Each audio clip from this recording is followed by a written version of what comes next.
An applause to Enzo.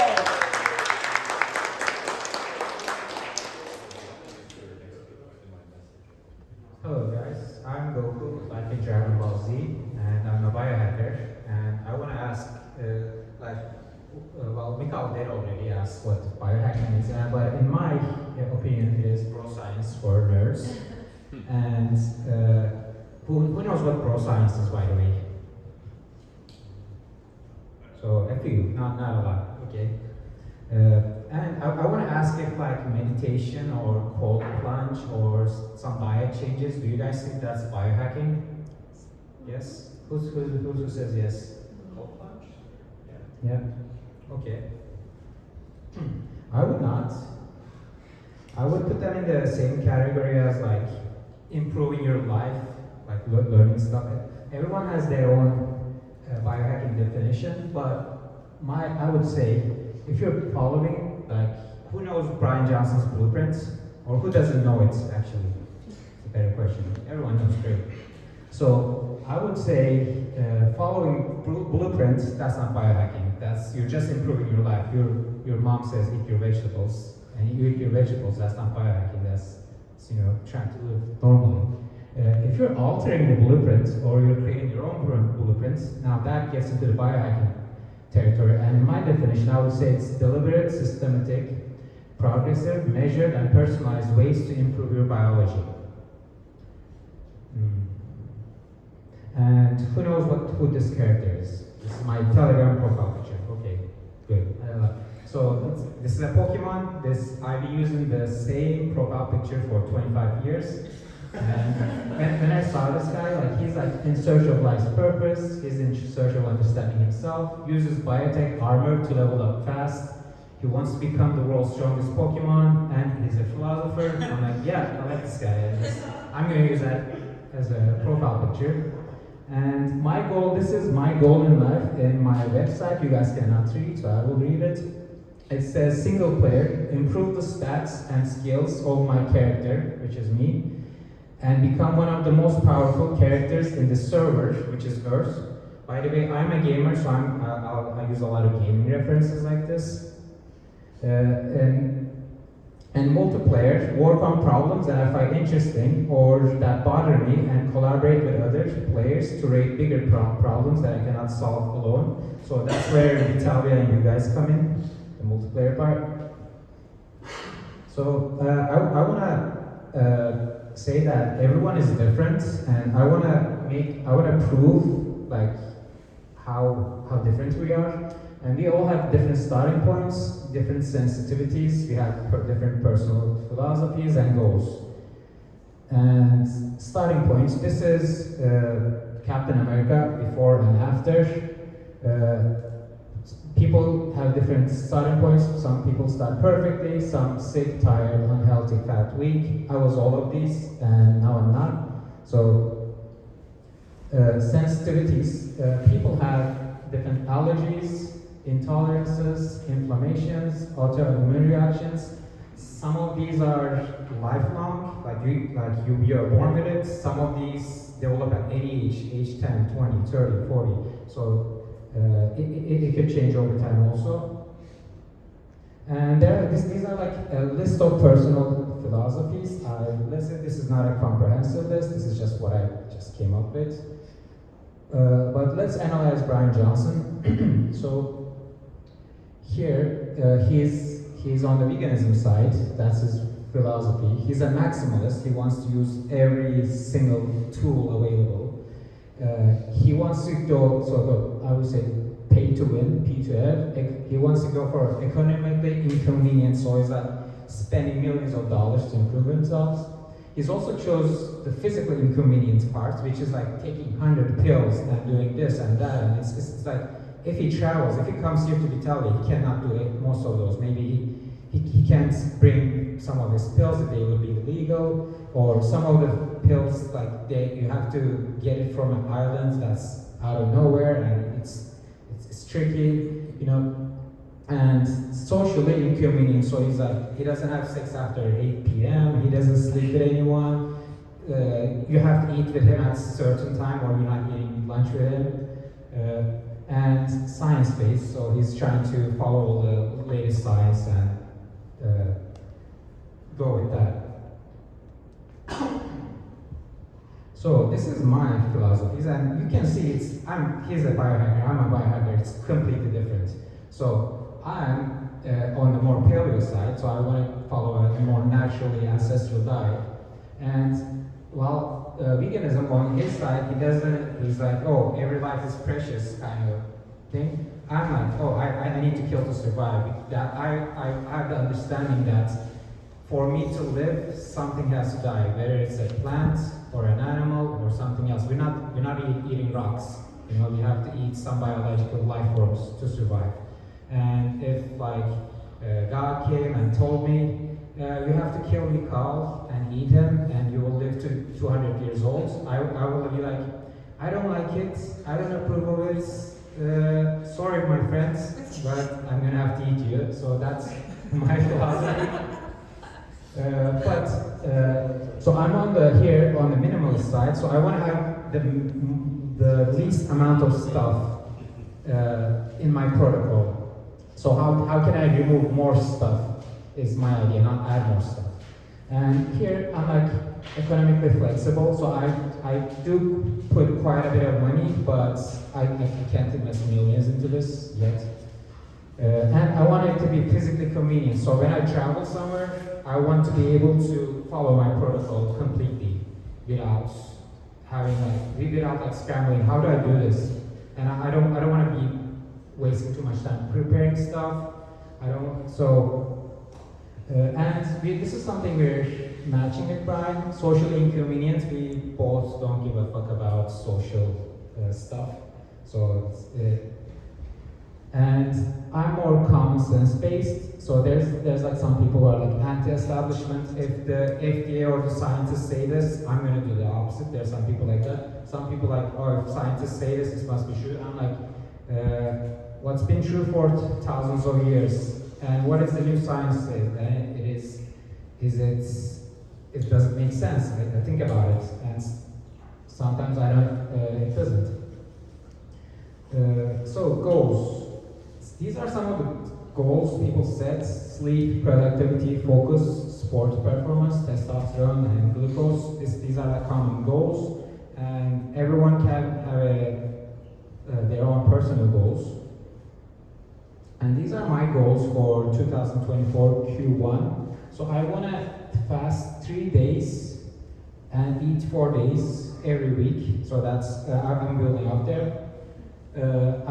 And when I'm eating, I want to eat like 2,500 or up to 3K calories. So the reason is I want to cut weight, but I want to cut weight without decreasing calories. I want to cut weight by fasting, and I have taken DEXA scan before, and I'm going to see how that works out, how my energy is, how my other biomarkers are. And I want to increase my sleep efficiency. I want to get it up to 95%. It was 88% at the start. After coming here, it's 89%. And sleep score was 73, it's 77, and I want to get it up to 80, 85. And I want to focus more on sleep this quarter. And when I'm focusing on something, I just digest everything. I read every book there is, and when I'm not satisfied, listen to all the podcasts, YouTube videos. If I'm still not satisfied, I dive into the research and I read actual papers. And I'm trying to get sun and be outside 1 hour a day. And I'm just getting into sprinting, so 2 minutes sprinting 3 times a week is my goal. Everyone could have some personal goals. Does anyone share a goal I have right here? Which one, Jacob? Nice, yeah. Anything else? So I hope I've shown that everyone is different in all this stuff. Here's a Mewtwo quote. The circumstances of one's birth are irrelevant. It is what you do with the gift of life that determines who you are. And I want to stress, if you're into biohacking at all or self-improvement, create your own blueprints. Don't just follow. Maybe Brian Johnson's blueprint might be a good way to start, but you should also iterate it and build on top of it. fix weaknesses before trying to add strengths, like before going to cold plunge. Find something that makes your life miserable and just fix that. And what I found is like a lot of stuff could be fixed. You'd be surprised. So I want to go into like metrics and their usefulness. These are some metrics people track: LDL, resting heart rate variability, blood glucose, testosterone. But I want to touch more on the biosensations one. Like a lot of biohackers just go too metrics focused and they just go for quantitative data. But it also, like, think about it. If you have a headache, you don't ask the app, hey, Oura Ring, do I have a headache? Like you know you have a headache, and that's something I want to like encourage people to do. I see a lot of just like pure data and no like feelings, like not listening to the body at all. That's very important, and I'm trying to include more and more of that as I go forward. And here's my diet results sheet. It's on Airtable. So these are like some after experiments I do. So what I do is I stabilize all my life for a week, and then I add and I eat every single day the same thing, and I add one thing, like let's say shrimp, and let's see what happens. Has any of my biometrics changed? Yes, no. Then I do the second day, the third day. Then I kind of get an idea what this causes. So there's like these stuff that cause absolutely no symptoms. I give them 5 points. These are 4. It's like cause hourly symptoms. There's like stuff that cause daily symptoms. And I have a confidence level here. So do I need to test more, or am I completely confident about this? And for example, ground beef, when I have it, ground beef should be easy to digest, but it's hard digestion for me for some reason. I don't know. Banana, if it's ripe, I found that it's decreasing my resting heart rate by 10 points. It's very interesting. I want to try that more, but it also gives me highs and gas. There's some other stuff like onion powder. It gives me my mouth smell. So I track these and see what I can do. And these are some of the bad stuff. So this is like day plus symptoms, and there's like weekly symptoms. So like the worst for me personally is like A1 milk products. So if I have any, I got flu symptoms and all skin problems. Like every single skin problem, I have it after that. Cereals, if I have them, I get a resting heart rate of +10 at least. I'm feeling off, I have fatigue, and this just goes on. It goes on, it's horrible. If I have canola oil, it's bad. So I track all these, and this is how I craft my own protocol by seeing and experimenting what affects me in which way. And here are some devices I use. So Aura Smart Ring is the ring I have right here. I use a Freestyle Libre glucose monitor, ketone meter, Smart Scale, Smart Tape measure, and that's the ketone tester. I use urine strips, which is this. That is digestive breaths testing, food marble. I use 8 Sleep Smart Bed and Goku Smart red lights before sleep. And these are some of the tests I use. So I have a blood test panel, like I use Inside Tracker and local labs. I use DEXA scan, food intolerance tests, like allergy tests, and 23andMe. So this is like a blood test panel of how Inside Tracker shows. It's actually quite good. Once you get into the system, you can basically upload everything, and it shows you like there's charts and data and what you can do to improve your blood markers. And I basically uploaded all my past 5 years of blood testing here, and I can see how they change on the chart and what suggestions the app gives.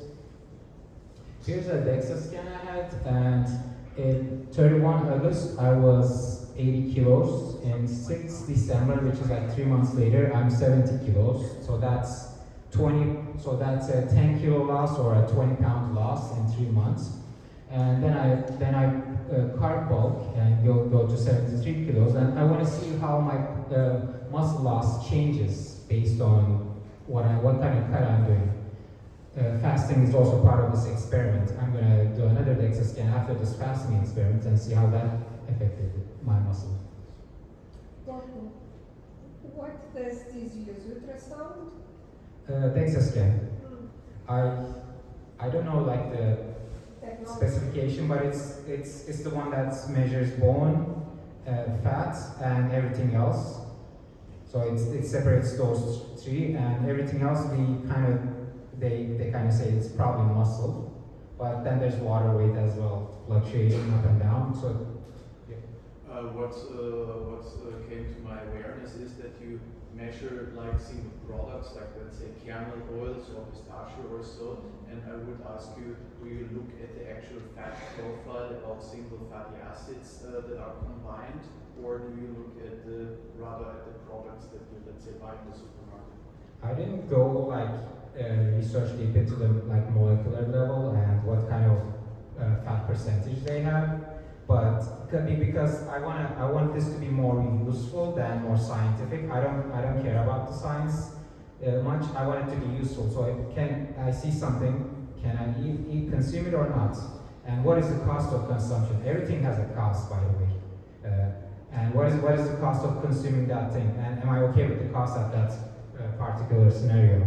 Yeah, I would argue that if you react negatively with inflammatory symptoms to omega-6 lastic kernel oil, the same will happen with peanut butter, but for the very same reason, because it's the same arachidonic acid in there, and I think this is a very low-hanging fruit of knowledge, however, that would make stuff easier to categorize and not harder. Yeah, that makes sense. Yeah, that makes sense. Actually, in the last slide of the presentation, I do have like a ask about, give me an AI who would make sense of this, and this is exactly why I'm here doing the talk, to see some blind spots I have, and thank you for providing one.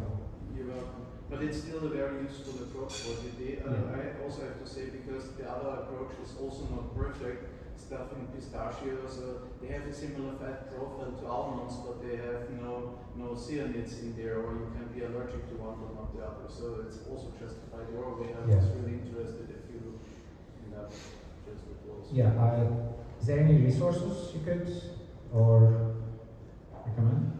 Maybe for something I would need Okay. to prepare it. I'm not something. Yeah. So this is a food intolerance test I had. I also used Everlywell food intolerance test, and when I looked at that one, I was like, immediately I threw it out. It's complete garbage. And normally, like when you ask doctors, allergists, and people who know this stuff, they say food intolerance tests are garbage. And that one was, but this one, when I looked at it, I was like, oh shit, this is right. And one thing interesting is it very high is chicken egg. And for a decade, I was having 4 chicken eggs every single day for a decade. And it's this thing I'm most intolerant at. And that was interesting to find, and I did a very simple experiment. I just cut out eggs, see what happens. In 2 days, every single day after like 7, 8 p.m., I would get sluggish, tired. I would like to lie down and rest. And after cutting this, I suddenly didn't have that problem anymore. I have full energy. I could work out after 8, 9. I don't care. You have 5 minutes. 5 minutes? Yes. Why? It's 5:25. 5 minutes to 5:30, and then there is a final presentation. Oh, okay. Well, it's going. Mikhail, where are you? Yes. Should we break it up to another day? The final Okay, day? how many people here raise your hands when I go to the cryotherapy at 6 o'clock? The cryotherapy. I see 3, 5, 6. He used to work at Alford, and he was the president of the Cryonis Institute for 14 years. And a lot of really cool stuff that I just pulled up, and I'm trying to write it out. Just so you guys know. Would there be an alternative program happening here that would actually, the people that want to leave would be really interested in, because that would also kind of Yeah. away from Mikhail, let's move the last presentation to another day, okay? How much more time do you want? I don't know. Quite a bit. A lot. Let's see. Let's see. Okay, let's just finish with yours. Yeah. And then, yeah. Yeah. Okay, we'll go. So this shows some other intolerances I had, and this really made sense for me. Like some of the stuff I knew I had it even without seeing this. And I urge everyone to, if you can find a good intolerance test in the States or somewhere, do it, but not every level is not it. So I had some organic material allergy tests. I had all these stuff tested for, like, and I have a lot of allergies. Basically, my status, I have allergies to everything outside. So anything outdoors, the sun, bugs, cockroaches, they're not included here, but that's why I become a good gamer and a programmer, because I couldn't go outside. It kills me, like I have to survive, so. And these are some of the services I use. That's the cupping therapy I use. I use all these other stuff like cryo, cold, sauna, massage therapy. And some habits I follow, Wim Hof methods, prolonged fasting, nature walks, meditation, and cooking. And here, the background is white. It's actually -10 Celsius in Canadian winter, and I'm out there without a t-shirt, just taking the sun. Some apps I use, I recently got into Bearable, which is very good to track. I'm gonna show some of the screenshots of that later. Chronometer, I just started Humanity, and there's some other apps here. So this is Chronometer. It shows me that I enter my food in here. It's like my FitnessPal alternative. We can see the carbs blue, which when I was carb bulking, and sometimes when I cut it out, sometimes I'm fasting. This is Bearable. I track a lot of stuff, so my mood and am I feeling productive? Like 3 times a day I check. Right now, am I feeling productive? Am I amazing, confident, exhausted, frustrated, upset? What am I feeling? And then there's like all these symptoms. I have digestive symptoms, respiratory symptoms. So like I just coughed, and then I go and add it here. I coughed today, and I see what affects it. And I do find very good correlations with other stuff. What makes me cough? And there's all skin problems, cognitive problems, physical pain, physical other stuff, reproductive stuff, teeth. There's like more. It just goes on. And these are some of the factors I check. What my location, what kind of work am I doing? How many hours of work am I doing? Do I have video calls? What kind of habitat I'm in? Am I in a sunny habitat, cloudy, freezing, hot? I enter all those. Activity, what kind of workout I did? How did I move my body? What kind of healing stuff I did? Games, how much games I played, social media. In real life social self-care, and it just goes on as well. And I feel this every single day and see how these correlate with other stuff. Here, sleep, I score my sleep, and I say I'm in a builder right now. I took a shower, fall asleep. I had a screen time 10 minutes ago, and see how that affects. And these are more, so what kind of meds and supplements I'm taking. So I took some electrolyte powders. Here, like, I do custom ratings. Did I wake up with a boner? Did I wake up with a good energy? Is the strength good? Is the gym push level good? So I find like strength and push level is kind of different. Strength is like how much I can lift, and push level is how much I can push. And I'm not sure if it's like that's more mental or is it more physical based, that where I can push more. Gonna figure that out. Are the muscles sore after the workouts? Is my focus good? Is my productivity good? Do I have a boner during the day? And here are some how I enter my meals, like 0 meal, 1 meal, 2 meal, 3 meals. What is the quality? What calorie range? What protein range? And I enter all of those stuff to get correlations up. And this is kind of the interface it gives. And I'm just zooming on the sleep part. So here we can kind of see a clear correlation where as my sleep like going to sleep time is moved earlier, I get better sleep quality. So if I'm sleeping between 3 a.m. to 6 a.m., I get minus 16% sleep quality. And if I'm sleeping 2 a.m. to 3 a.m., it's minus 8. And as it goes up, it usually gets better. And I haven't slept earlier than 23 or 11 a.m. in the last year, and I haven't entered that, which is weird. So that's one of my goals, to go sleep earlier. But there's some other stuff, and you can see correlations like how my sleep time is correlated with muscle growth and gym performance and productivity and focus and all that stuff I show you. And all the stuff I show you basically correlates with all the things I want to track. So over time, I'm able to see patterns with this app that take a bit of time to figure out. And I have like 3 experimentation styles. One is like long-term, which is like tests and apps that they're more like blood tests usually. And the benefits are like you can see large habit changes effects over time, and it has a slow feedback cycle, which I don't like. There's an ongoing experimentation style, which is like the devices and the apps ordering the scales and stuff. You could see factor scaling, and you should be using all the time.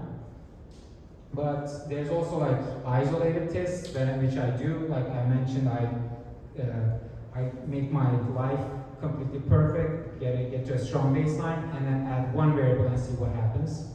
And this is good when I want to test something about consumption, or I want to add new habits or factors.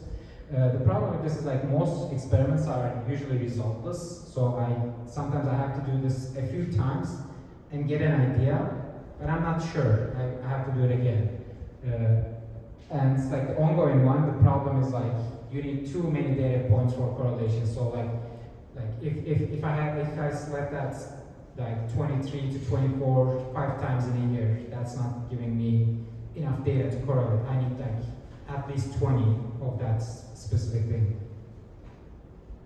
And so in isolated experimentation, I suggest having a strong baseline that you always follow. This is my baseline, and that this is what I'm going to add.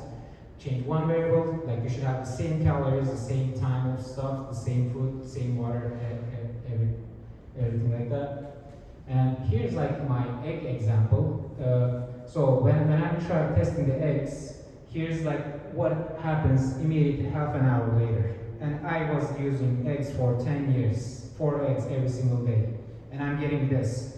And I haven't noticed this for 10 years until I took the test and the blood test, and then it told me to cut it, I cut it out, and then I tested 1 year later, this happened. So, Do you think that maybe also you lost the microbiome that was processing eggs, and that's now why you're having no, because I don't have, most of this stuff, I don't have digestive problems. My stomach is on average, like compared to other people, it's very strong, and I did the same test with like my eggs and stuff, and while they would have digestive problems, I wouldn't, in similar stuff.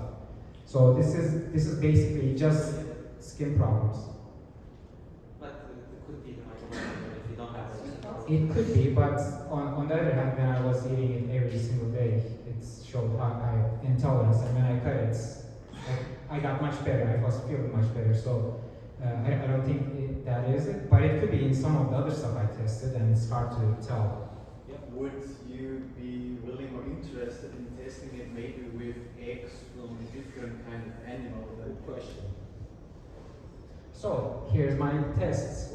I had chicken eggs and duck eggs. I had duck eggs, only the yolk, hard boiled. I had the duck egg yolk scrambled. I had the duck egg yolk raw without any whites. I had the whole duck egg scrambled. The whole duck egg is hard boiled. Soft boiled, the duck egg, whole duck egg raw. I had similar in chicken, so I tried every single variable to try to see, because I really like eggs. I want to be able to eat eggs, and I found my limitations. So generally, I can tolerate yolks much better than the whites, and like on science, like on research, people are more intolerant to or allergic to the egg whites than the yolks. So, however, it is impossible to completely get rid of them. That's why if I'm hard boiling it and then getting the whites out and eating the yolk, it gives me the least amount of stuff. But I still get a little rash on the chest if I eat duck egg yolk, hard boiled. So it's not perfect. It's still giving me something. And like when I find this, I also go into like when I'm experimenting, I go to like what is the science? There's like main allergens known as like ovalbumin, ovalmucoids, and they're found in the egg white, and I take notes of that and try to understand what's happening there. And I also did like duck egg skin prick allergy, so basically expose like the egg to my bloodstream and see what happens. Nothing happens, so my blood is not reacting to it. But after I take it, my body doesn't know what to do with it and creates an autoimmune response. So I showed you guys this example because everyone probably has something that is bad for them and they haven't realized they're sleeping on it. They have no idea it's happening, and maybe it will be helpful.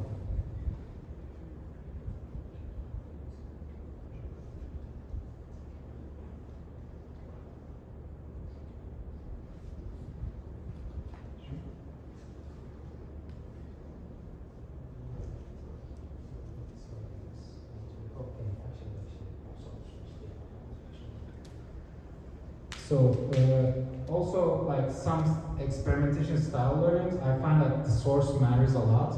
For example, I'm tasting honey here, and I have a rosemary honey, orange honey, chestnut, eucalyptus, wildflower, manuka, all this stuff. And rosemary honey, perfect. Orange causes pimples, and chestnut honey causes highest pimples, and it's not tasty either. Eucalyptus honey causes, like I feel cold after eating it. And I searched this, I looked at this with a continuous glucose monitor, and it's the same carb, it's the same honey, but the spike lasts longer on eucalyptus honey compared to rosemary honey. So there's like this, the source matters, and this is scary for me as well. Preparation matters. I do like when there was a talk about eating raw vegetables in the group chat. I think that's definitely going to matter. If you eat it raw versus if you eat it cooked, you're going to get completely different results. Here I have all oils, and extra virgin olive oil. I have it, nothing happens. Extra virgin olive oil cooked with that, I get a resting heart rate of +10, pimples, fatigue, and it goes on. It's basically oxidized and inflammatory. So not just the source, but how we prepare it matters a lot, is what I see. And the compound matters, and I find like diet is affecting more than the exercise in general. Some big learnings I have is like a must is vitamin D, and these are like personal for me. But red meat is like the only superfood, and I find distilled water compared to like spring water, tap water, anything else is much better. When I go to like outside and drink like tap water, even if it's drinkable, I get some symptoms, and I notice it now. Salt, electrolytes, especially if you're doing keto and sports, it matters a lot. Fasting is great. Detox, body resets, and sleep hour, those are really important. Some okay stuff are like fruit, honey, maple rice, those are like okay stuff for me. Blood glucose, I don't find super correlation with blood glucose compared to what I'm feeling. And on the bad side, for me, fiber, processed food, and vegetable seeds and nuts is basically creating problems, so I try to avoid them. And here are some superpowers I've acquired. I have full control of my weight. I was like obese and fat all my life, and now I can control it up and down anytime. I've beaten the sun. I was diagnosed as photosensitive. Now I go outside 1 hour a day.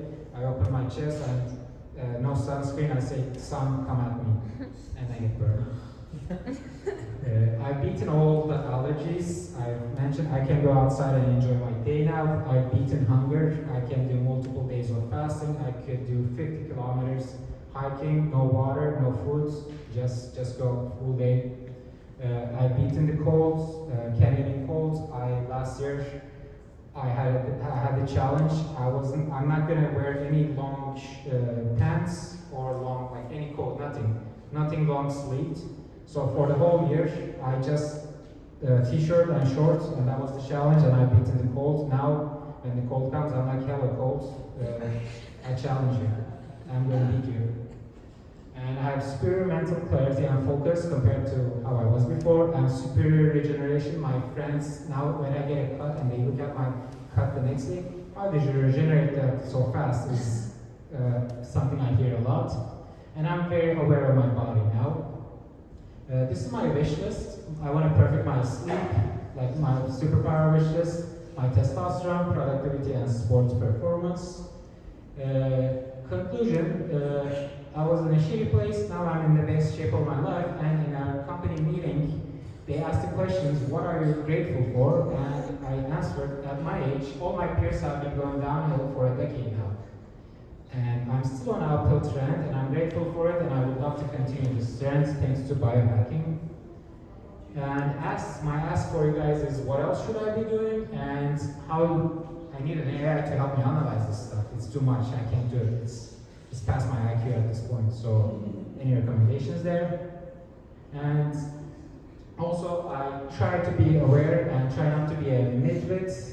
When you're tracking a lot of stuff, it's easy to fall into the midwit category. I try to push hard and go to the high IQ category as much as I can.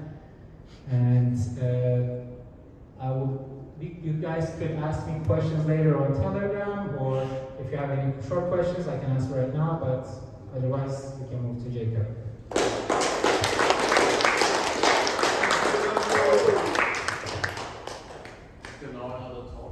How are you guys feeling? So if you have 15 more minutes to spare, we can do Jacob right now, and then we're done.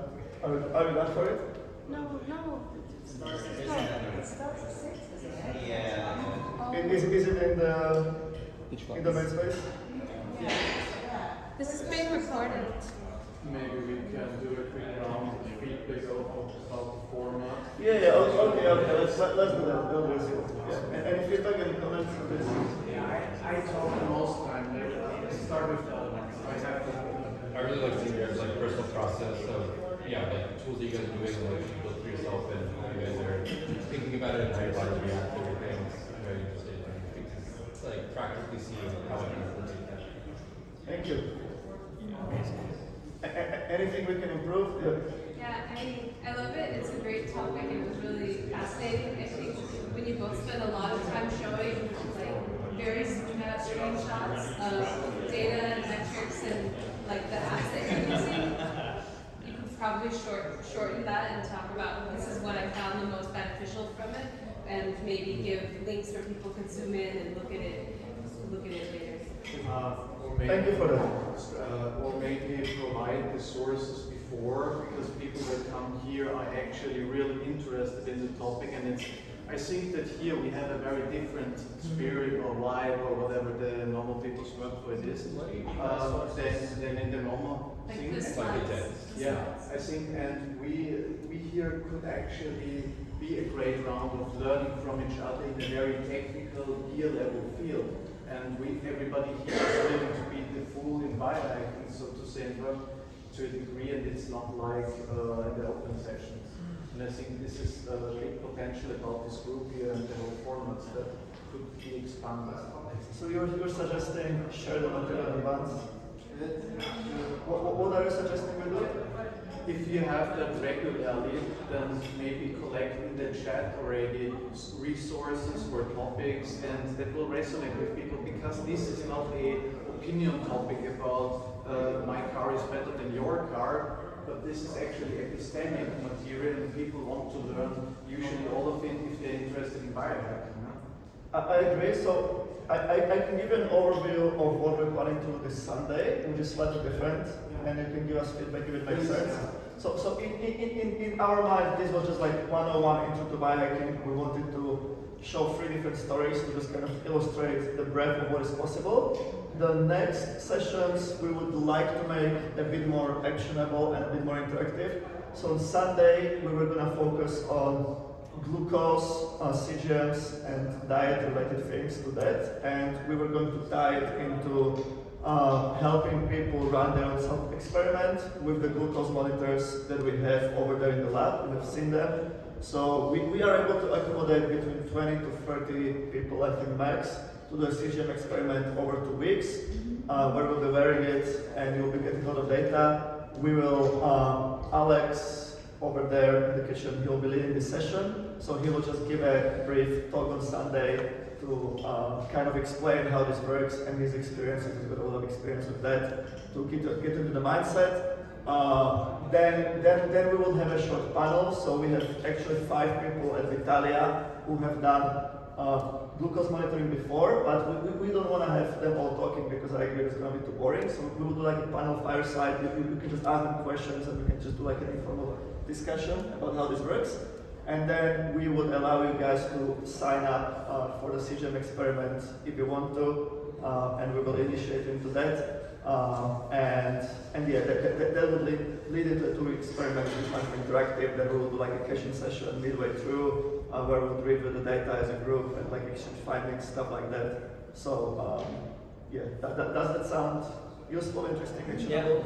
Yeah. That's a great time on Sunday. Sunday, 4 p.m. same time as well. Yeah. Yes, Alex, you want to say something? A few logistical things and shamelessly share a little bit my presentation. First of all, I saw that people here, you guys really enjoyed the data-driven, edit this, that. Would you like me to do a similar intro in which I go through the different tools I tried with similar structure, like the screenshots and data? Is that a format that you folks enjoy, or not? Like, who like the format and we want me to do this before talking about any diet or anything like that? Could it be more about like data analysis than like data collection? I feel like that would be I can definitely focus on the analytical aspect, like what conclusion did I take out of it, what worked, what didn't, and then link to the source. Okay. Second, I saw a suggestion to provide source for the talk. Okay. I have a protocol which I'm publishing openly on GitHub, pretty much about everything that I think would be interesting for people into biohacking. I haven't yet shared the link on the group. I shared it with a couple of people privately to gather some early feedback. Would you folks want me to share the link before or after the presentation? Before. Before. Okay, one day before is good? All right. 3 days. 3 days. Okay, and next question. That's more of a something food for thought for you for Sunday, right? We're gonna do a presentation. We're gonna talk about the protocol. We're gonna talk about CGM. And the question for you would be, how much are you willing to commit to exclude a bunch of things from the diet for the sake of science and to figure out if you maybe have intolerance or have light allergies or very light intolerances to products. And really the only way to do that is to fully exclude them for, I think, 2 weeks for most people is the amount of time necessary. Yeah. Can we get enough protein? Yeah. Now, I will offer you a couple of protocols that I enjoy personally. It's up to you which one you want to follow. I checked, so today I was supermarket includes for one reason, the primary reason was to make sure that the protocol I'm proposing you is achievable in this setting, that you have enough supplies. I think it is. Now, how far you want to go and exclude stuff, it's up to you. I'm going to propose probably a couple of tracks, one being more strict. Now, also an important thing would be probably to collect the dietary restrictions. If anybody of you has restrictions in terms of, hey, I don't eat nuts because I had or I'm a vegetarian or vegan or something like that, right? I would really love to know this beforehand to incorporate that in protocols if you're comfortable sharing. If not, we can work with this afterwards. So yeah. Yeah, go ahead. I'm allergic to wheat. Okay, no wheat, yeah. Yeah. Okay, that's perfect because I want to exclude all grains in the recommended protocol. Yeah. I am vegan and gluten-free. Okay, vegan and gluten free. Okay, cool. That should work as well. I guess I will just, in your case, there'll be no meat, eggs, or fermented or ghee essentially. And that's the main products that I would normally include in the protocol, and you can just take them out. Do you have any known sensitivities to any kind of nuts or oils or? Possibly. I also don't know if those were just like bad nuts, but I had them recently. So Which one? possibly pine nuts. Possibly. Pine nuts. Okay. Okay.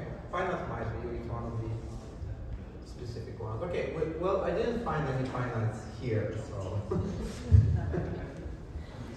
All right. We'll discuss more on Sunday. Please also reach out to me. I'm gonna publish a little link, and we can keep in touch. Thanks so much. And.